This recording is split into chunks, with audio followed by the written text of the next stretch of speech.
Je vous souhaite à tous la bienvenue dans ce temple, la bienvenue aussi à ceux qui nous suivent par Zoom.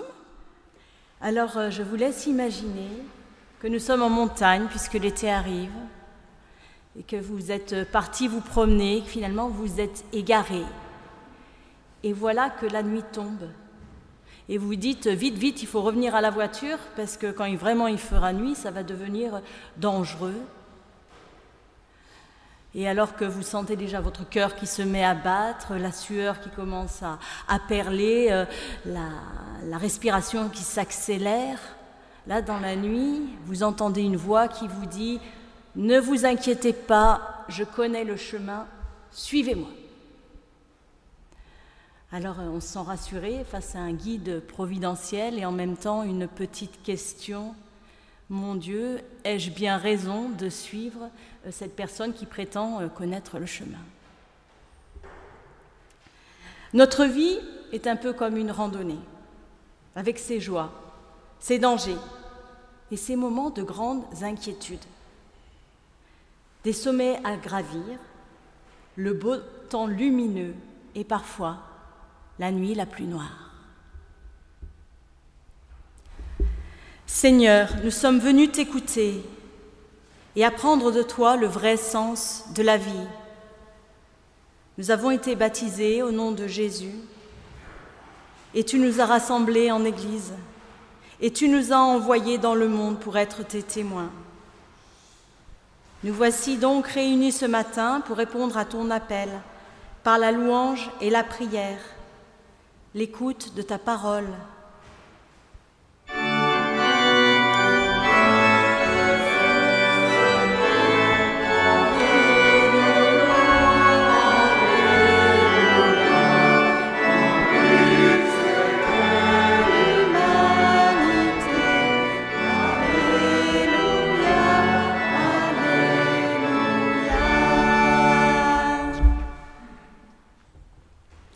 Si personne jamais ne nous avait touchés, nous serions des infirmes. Si personne jamais ne nous avait parlé, nous serions aveugles. Si personne jamais ne nous avait aimés, nous ne serions personne.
Assurés de l'amour de Dieu en Jésus-Christ, nous confessons notre péché. Seigneur, tu nous l'as dit, les aveugles, ce ne sont pas seulement ceux dont les yeux sont malades. Nous aussi, avec nos yeux grands ouverts sur le monde, sur les couleurs, sur les choses, nous pouvons devenir aveugles lorsque nous accordons de l'importance à ce qui n'en a pas et que nous ne voyons pas ce qui est important. C'est pourquoi nous voulons le reconnaître maintenant devant toi. Seigneur, quand je fais l'important devant les autres, quand mes soi-disant qualités me montent à la tête, quand je ne vois plus que moi et mon intérêt, c'est alors que je vois mal, c'est alors que je ne vois plus. Seigneur, pardonne-moi. Quand je dis d'un autre, quel idiot, je le déteste, je lui rendrai ce qu'il m'a fait, c'est alors que je vois mal, c'est alors que je ne vois plus. Seigneur, pardonne-moi. Quand j'oublie que tu m'aimes, quand je ne me rappelle plus que tu m'as pardonné, quand je perds la certitude que Jésus a vaincu le mal pour moi, en moi, c'est alors que je vois mal, c'est alors que je ne vois plus. Seigneur, pardonne-moi. Et nous restons assis pour entendre la déclaration du pardon. C'est bon de s'asseoir pour entendre des paroles douces. Entrez, même si vous n'êtes pas comme il faut. Entrez tel que vous êtes. N'éteignez pas vos colères, ne soufflez pas vos angoisses. Je suis celui qui prend sa part du fardeau, qui se glisse sous vos accablements, qui se brûle au feu de vos révoltes. Je vous sais souvent loin de moi, tourmenté, culpabilisé, troublé, et c'est bien tel que vous êtes que je vous aime, tel que vous êtes. Et je veux vivre avec vous pour que vous osiez laisser vos troubles, vos culpabilités, vos tourments. Je les pardonne, nous dit Dieu. Acceptez d'être accepté par Dieu. Et cette fois, je vous invite à vous lever pour entendre la volonté de Dieu.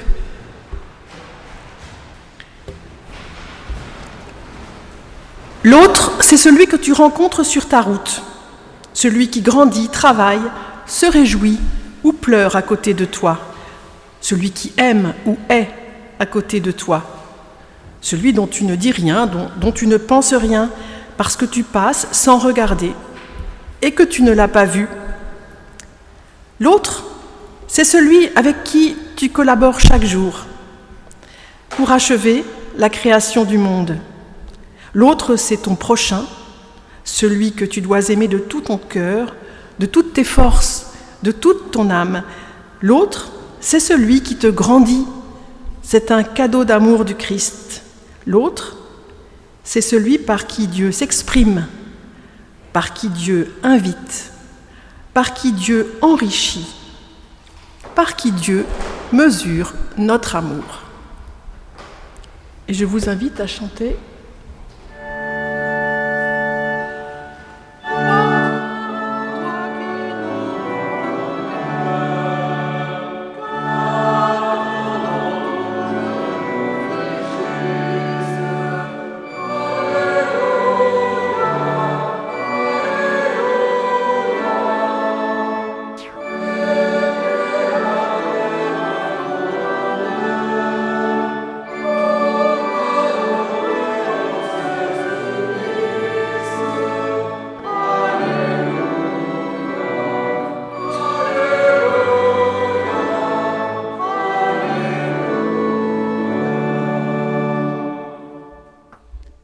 à vous asseoir. Nous prions avant de lire les Écritures. Donne-nous ton esprit quand nous cherchons sans trouver, quand nous écoutons sans entendre, quand nous peinons sans récolter. Donne-nous ton esprit, alors ta parole nous fera vivre, nous trouverons et nous serons trouvés, nous entendrons la voix de nos frères. Amen. C'est dans Luc 6, versets 39 à 45. il leur dit aussi cette parabole. Un aveugle peut-il conduire un autre aveugle? Ne tomberont-ils pas tous deux dans une fosse? Le disciple n'est pas plus que son maître, mais tout disciple accompli sera comme son maître. Pourquoi vois-tu la paille qui est dans l'œil de ton frère et n'aperçois-tu pas la poutre qui est dans ton œil? Comment peux-tu dire à ton frère, « Frère, laisse-moi ôter la paille qui est dans ton œil » si tu ne vois pas la poutre qui est dans le tien? Hypocrite, ôte premièrement la poutre de ton œil et alors tu verras comment ôter la paille qui est dans l'œil de ton frère. Ce n'est pas un bon arbre qui porte du mauvais fruit, ni un mauvais arbre qui porte du bon fruit. Chaque arbre se reconnaît à son fruit. On ne cueille pas des figues sur des épines, on ne vendange pas du raisin sur les ronces. L'homme bon tire de bonnes choses du bon trésor de son cœur, et le méchant tire de mauvaises choses de son mauvais trésor, car c'est de l'abondance du cœur que la bouche parle.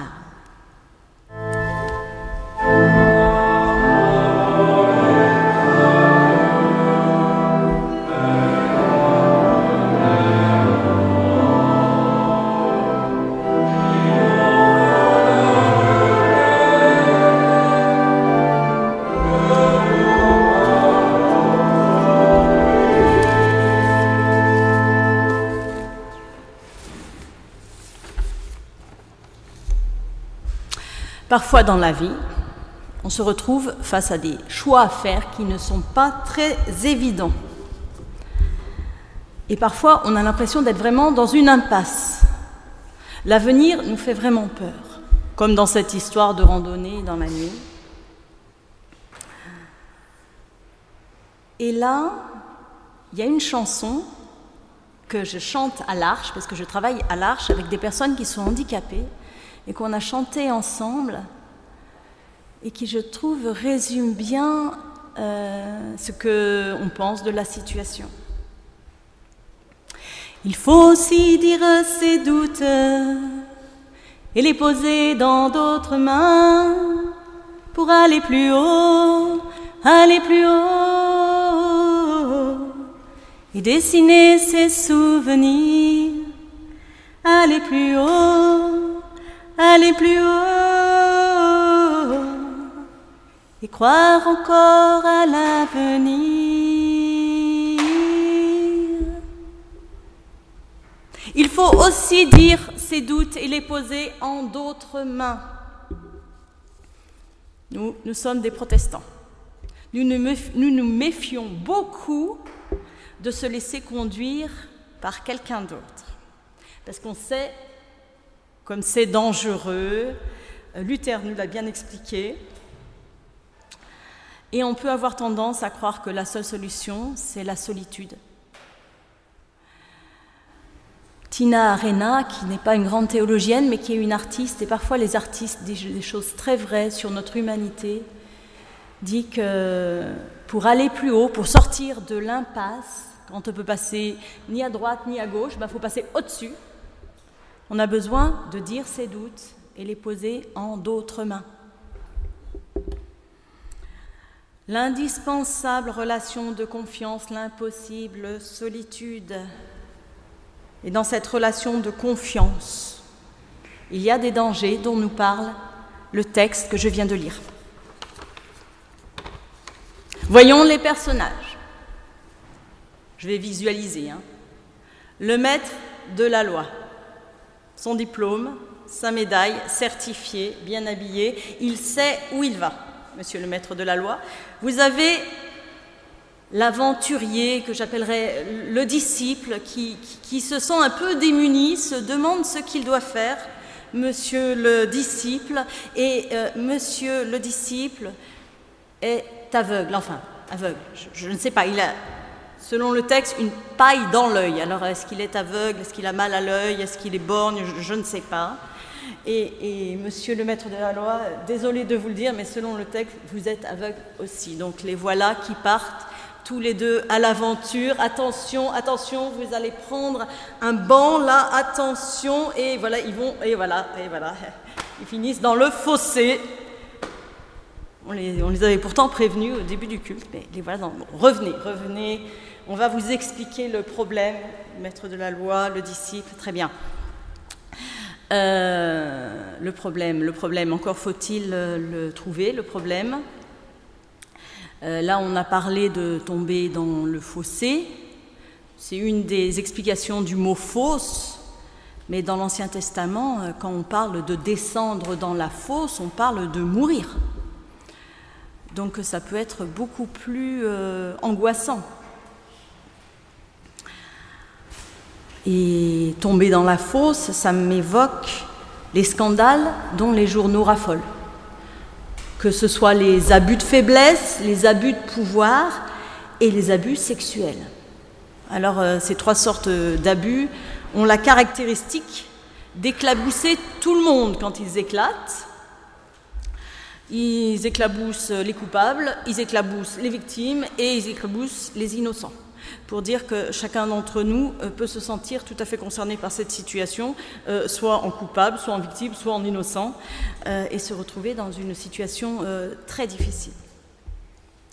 Donc je pense qu'il est judicieux de se pencher sur qu'est-ce qui crée cette situation.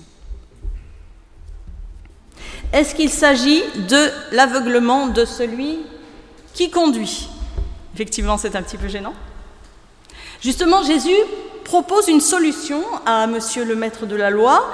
Eh bien, comment peut-il dire à ton frère, laisse-moi ôter la paille qui est dans ton œil, toi qui ne vois pas la poutre qui est dans le tien? Hypocrite, ôte premièrement la poutre qui est dans ton œil, et alors tu verras comment ôter la paille qui est dans l'œil de ton frère. Bistouri, monsieur le maître de la loi, allez-y, tentez par vous-même une opération à l'aveugle pour enlever la poutre qui est dans votre œil. Je vous souhaite bien du courage. Je pense en fait que dans cette histoire, Jésus se moque un peu de la suffisance de cet homme qui croit pouvoir tout faire par lui-même. Et je ne pense pas que cette opération soit vraiment à l'ordre du jour. Rendez-moi le bistouri, vous allez vous blesser.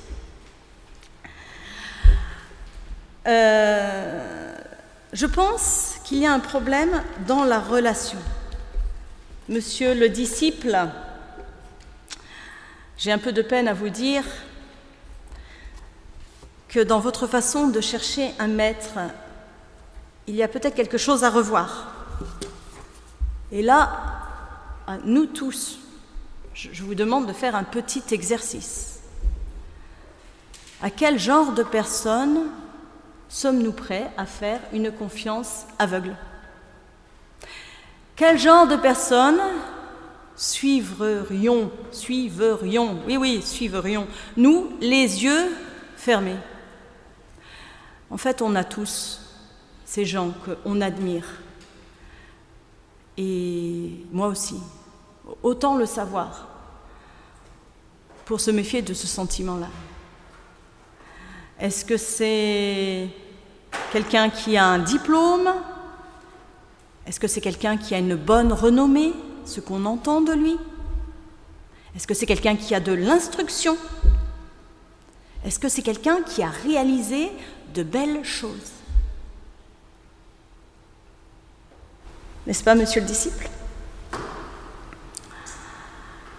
Alors, monsieur le disciple pourrait me répondre, oui, mais on reconnaît un arbre à ses fruits. Oui, on reconnaît un arbre à ses fruits.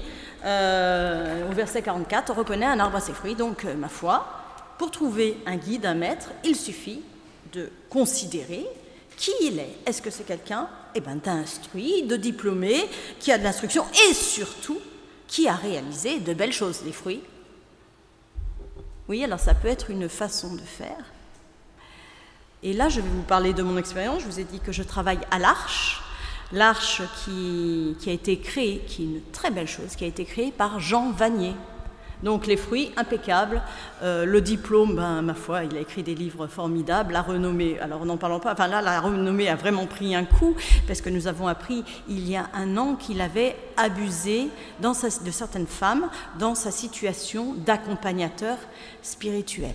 Donc là, c'est un petit peu compliqué. Si l'arbre qu'il faut reconnaître à ses fruits, c'est une personne, nous avons une personne et nous avons finalement deux fruits complètement incompatibles. Nous avons cette histoire d'abus et nous avons cette histoire d'une communauté qui est superbe parce que ce qu'a initié Jean Vanier dans sa relation au quotidien, en équipe, avec les personnes handicapées, avec les familles, avec les assistants, c'est quelque chose de très riche, d'abondant, dans lequel on a puisé et dans lequel on puise encore.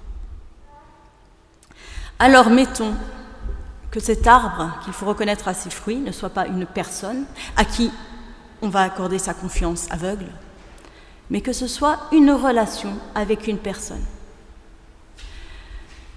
Ça peut être une relation avec une personne vraiment très bien, qui nous impressionne, une personne que l'on respecte infiniment, et la relation avec cette personne apporte de la rancœur, apporte du désespoir, apporte du repli sur soi, de l'amertume, du découragement. C'est peut-être de ça qu'il faut savoir juger. C'est-à-dire que peut-être que Jésus s'adresse à nous, un peu aveugle parfois, et il nous dit « Tout aveugle que vous êtes, ouvrez les yeux quand même. Ouvrez les yeux parce que moi, je dis que vous êtes capable de juger une relation. » Même si le maître de la loi vous dit non, non, parce que vous avez une paille dans l'œil, Jésus vous dit, vous êtes capable de juger une relation. Puis il y a des relations parfois avec des gens qui ne payent pas de mine, qui n'ont pas d'instruction, qui sont handicapés, comme c'est mon cas, et qui apportent tout d'un coup de la lumière, de la vie, de l'ouverture sur les autres, de la joie. Bingo.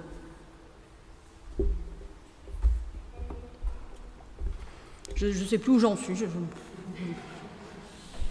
Ah voilà. Eh bien, j'en suis à la fin de mon chapitre. Dans cette histoire d'aveugle, je vais vous poser une question à laquelle je vais attendre une réponse. Dites-moi, dans l'Évangile, deux aveugles, enfin pas deux aveugles, mais deux personnes vraiment dans le brouillard, dans le doute, et qui partent à l'aventure. On va dire même dans le désespoir. Est-ce que ça vous évoque quelque chose? Qui partent droit devant eux, ensemble. Ah, j'ai entendu, plus fort. Emmaüs, les pèlerins d'Emmaüs. Moi, je les rapporte volontiers à cette histoire des deux aveugles. Ils ne sont pas aveugles, mais quand on les voit partir comme ça, on se demande s'il n'y a pas du brouillard autour d'eux, parce que vraiment, ils disent leurs doutes l'un à l'autre, comme disait Tina Arena. Ils parlent de leurs doutes. Je vous fais remarquer que ces aveugles, il n'y en a aucun qui a dit on ne sait pas où on va vite trouver un guide qui va nous donner la direction, parce qu'on a trop peur de cette angoisse, de ne pas savoir où on va. Et ils ont tous les deux supporté l'angoisse et sont partis avec non pas un guide, mais avec un compagnon qui ne connaissait pas plus. Un compagnon peut-être en qui ils avaient confiance. Ce compagnonnage est peut-être basé sur une simple amitié. En tout cas,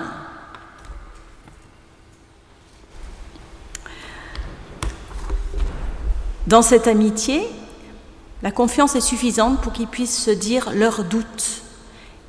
Et alors qu'ils parlent en chemin sans trouver la solution, voilà que Jésus se matérialise au milieu d'eux et les fait parler. Et puis il leur parle. Et il leur explique les Écritures, et leur cœur se met à battre. Mais au moment où ils vont reconnaître Jésus, c'est au moment où ils vont le voir rompre le pain. Et alors, leurs yeux s'ouvrent. Et alors, ces deux hommes qui marchaient un petit peu à l'aventure en tâtonnant, qui se sont rendus jusqu'à Emmaüs comme ça, les voilà qui tout d'un coup se lèvent et se mettent à courir en pleine nuit, à courir jusqu'à Jérusalem. Qu'est-ce qui a changé ? Le troisième homme n'est plus là parce que Jésus a disparu à ce moment-là. C'est les deux mêmes personnes, mais simplement là, ils ont retrouvé la vue et ils peuvent courir jusqu'à Jérusalem, frapper à la porte des disciples et dire « Jésus est vivant, il est ressuscité, car c'est de l'abondance du cœur que la bouche parle. » Verset 45, c'est de l'abondance du cœur que la bouche parle, et leur cœur est si abondant de vie, de lumière et de joie qu'ils ne peuvent se taire.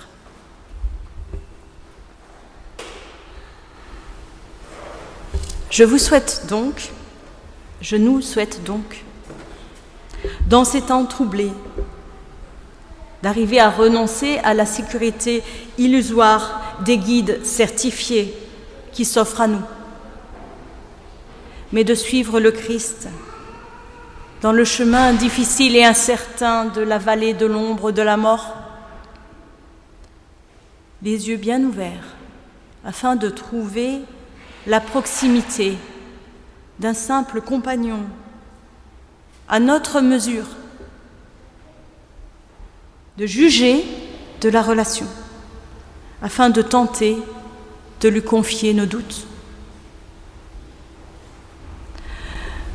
En écrivant ça, je pensais au groupe de maison, je pensais aux fraternités, qui sont pour moi, qui ont été dans ma vie, pour moi toujours tellement importantes, parce que c'est un lieu de tâtonnement. C'est un lieu où se tisse la confiance, petit à petit entre les gens. Et comme les pèlerins d'Emmaüs, c'est là, au cœur de cette confiance, du doute assumé, partagé, qu'apparaît le Christ, la résurrection. Et finalement, la vie, l'abondance du cœur qui nous fait proclamer haut et fort des paroles de joie pour nous et pour les autres, chez Théo ou ailleurs. Le Christ est ressuscité.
Confessons notre foi.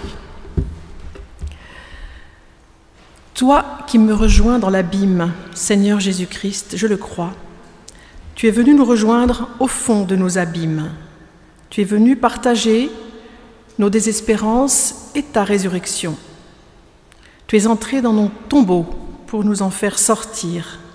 Quand nous cherchons Dieu très haut, tu es avec nous très bas. Tu nous rejoins là où personne d'autre que toi ne peut nous rejoindre. Tu nous entraînes là où personne d'autre que toi ne peut nous entraîner. Je le crois et je te loue, Seigneur. Maintenant, dans l'impasse où je suis, je veux t'accueillir et je veux me laisser tirer vers ta vie. Je te le demande, toi qui me rejoins, tire-moi vers toi, car je veux vivre. Je crois, Seigneur, viens au secours de l'incroyant que je suis. Et nous chantons.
voici le moment de l'offrande, que cet argent confié à notre Église, Dieu le fasse fructifier pour son œuvre.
Merci Seigneur.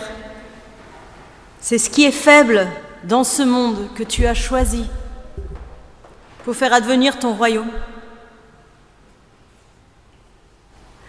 Je te remercie Seigneur parce qu'on a parfois les yeux rivés vers ceux qui nous dirigent. Par exemple, parlons de nos présidents et on se dit, mon Dieu, mais à part nous conduire à la catastrophe, et on se sent parfois découragé par ceux qui ont la puissance. Alors on te prie, Seigneur, de donner sa chance à ce qui est faible, sa chance à ce qui est faible en nous, sa chance à ce qui est faible autour de nous et sa chance à ce qui est faible dans notre pays ou dans le monde pour faire advenir ton royaume, pour sauver notre planète. On te remercie, Seigneur, pour ce besoin que tu as mis au fond de notre cœur, d'aller plus haut, de ne pas rester sur le bord de la route, mais d'avancer même si la route est sombre.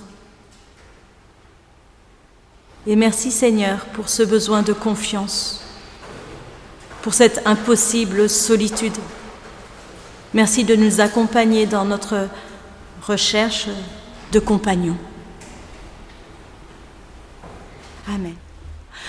Notre Père qui es aux cieux, que ton nom soit sanctifié, que ton règne vienne, que ta volonté soit faite sur la terre comme au ciel. Donne-nous aujourd'hui notre pain de ce jour. Pardonne-nous nos offenses, comme nous pardonnons aussi à ceux qui nous ont offensés. Ne nous laisse pas entrer en tentation, mais délivre-nous du mal, car c'est à toi qu'appartiennent le règne, la puissance et la gloire pour les siècles des siècles. Amen. À travers les ténèbres qui m'encerclent, conduis-moi, toi, toujours plus en avant. Garde mes pas. Je ne demande pas à voir déjà ce qu'on doit voir là-bas, un seul pas à la fois. C'est déjà bien assez pour moi. Je n'ai pas toujours prié pour que tu me conduises, toi, toujours plus avant. J'aimerais choisir et voir mon sentier, mais maintenant, conduis-moi, toi, toujours plus avant. Si longuement ta puissance m'a bénie, sûrement elle saura encore me conduire toujours plus avant. Sur le rocher abrupt et sur le flot du torrent, jusqu'à ce que la nuit s'en soit allée. Conduis-moi, douce lumière, conduis-moi toujours plus en avant.